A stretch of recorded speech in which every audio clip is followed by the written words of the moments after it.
ان اللہ و ملائکتہ یصلون علی النبی یا ایھا الذین آمنوا صلوا علیہ وسلموا تسلیما۔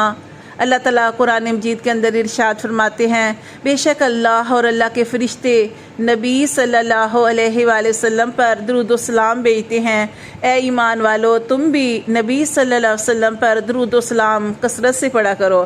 تو جیسے کہ آپ سارے ہی درود پاک کا اہتمام کرتے ہیں، کوئی بھی آپ درود پاک پڑھ لے، جیسے نماز کے اندر جو درود آتا ہے وہ پڑھ لے، یا چھوٹا کوئی درود پڑھ لے، چلتے پھرتے اٹھتے بیٹھتے صلی اللہ علیہ وآلہ وسلم، صلی اللہ علیہ وآلہ وسلم، یہ چھوٹا سا درود ہے، اس کو پڑھ لے۔ لیکن آج جو میں درود پاک آپ کو بتانے لگی ہوں، یہ جو پڑھیں گے آپ تو انشاءاللہ تبارک و تعالیٰ آپ کے منہ کے اندر کی جتنی بیماریاں ہوں گی وہ اس درود پاک پڑھنے سے وہ ساری کی ساری دور ہو جائیں گی۔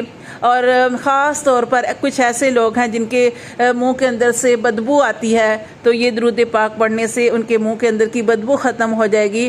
تو منہ کے اندر کی کوئی بھی بیماری ہے، ہر قسم کی بیماری کو ختم کرنے کے لیے آپ اس درود کو کثرت سے پڑھیں۔ تو چلیں یہ درود پڑھ لیں۔ اللہم صلی وسلم علی النبی الطاہر، اللہم صلی وسلم علی النبی الطاہر، اللہم صلی وسلم علی النبی الطاہر۔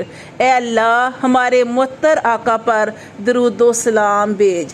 تو یہ چھوٹا سا درود ہے، آپ نے اس کو پڑھنا ہے۔ یہ پڑھنے کی وجہ سے انشاءاللہ تبارک و تعالیٰ آپ کے منہ سے خوشبو بھی آئے گی، اور یہ بیماری جو بھی آپ کے منہ کے اندر کی کسی بھی قسم کی بیماری ہے تو وہ انشاءاللہ تبارک و تعالیٰ جو ہے وہ دور ہو جائے گی۔ آپ نے اس کا کثرت سے ورد کرنا ہے۔ یہ چھوٹا سا درود ہے، اللہم صلی وسلم علی النبی الطاہر، ٹھیک ہے؟ یہ آپ نے درود پاک جو ہے اس کو کثرت سے پڑھنا ہے۔